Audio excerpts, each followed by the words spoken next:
You have heard of South China Sea, but do you know there exists a North China Sea and currently China has no access to it?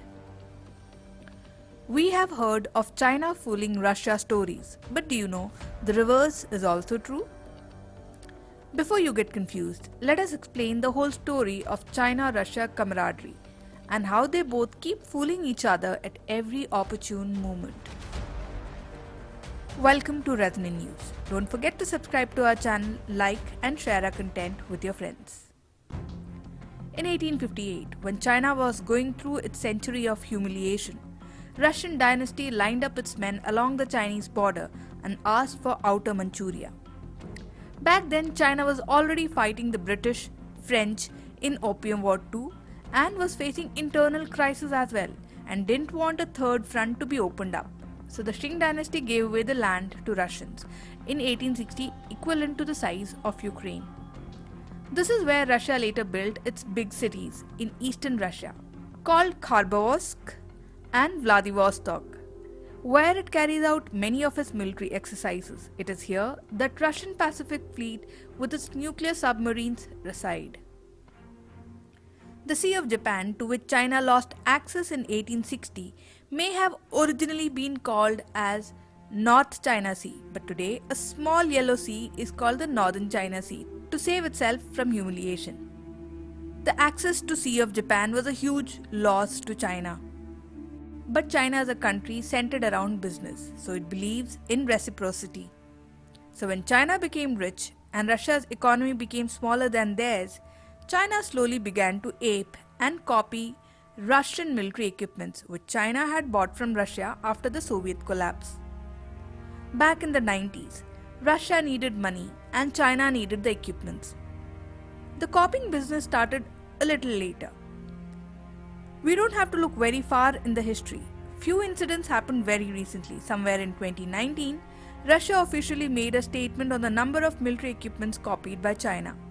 The number is a whopping 500, believe it or not. This includes everything from Su-33 and its Chinese copy J-15 to Su-27 with its Chinese model Shenyang J-16. In fact, Russian state defense conglomerate Rostock said, unauthorized copying of our equipment abroad is a huge problem. There have been 500 such cases over the past 70 years. China alone has copied aircraft engines, Sukhoi planes, deck jets, air defense systems, portable air defense missiles, and analogues of the Pantsir medium-range surface-to-air systems. Let's not forget that Russia has sold its best equipments like S-400, whose copy we may soon see. If you thought China came up with the design of hypersonic missile, then we must tell you that last year in August 2022, a Russian scientist spying for China was arrested for passing the design of hypersonic missile. This happened while Russia was still fighting in Ukraine. Japan also faced a similar hypersonic design theft by the Chinese. Meanwhile, as China grew, population-wise and economy-wise, its need for resources grew too. China is increasingly becoming dry and it needs water. So what did they do? They tried to steal some land from Russia. They tried buying land around the Lake Baikal in Russia. This is the largest freshwater lake on the planet and it lies in Russia. It contains 1/4 the world's entire surface water. It can take care of human water needs for 40-50 years. That's huge and China wanted a part of it.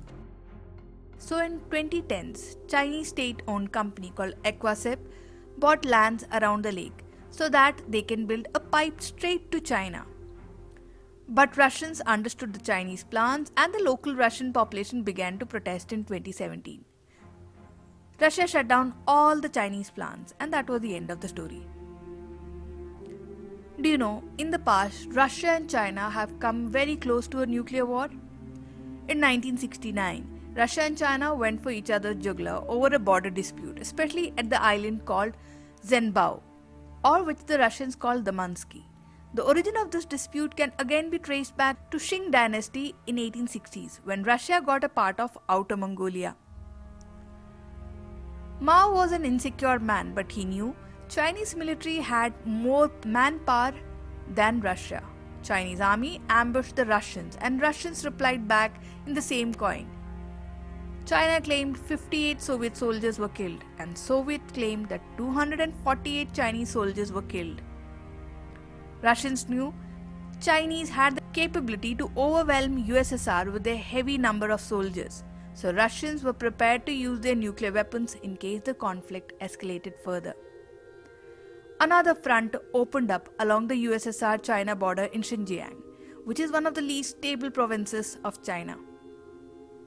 The Sino-Soviet conflict finally ended in September 1949, and the border issues were resolved in 1991. But the agreements made were ambiguous and it still leaves space for further conflicts in the future. So are the Russians really twiddling their thumbs and doing nothing?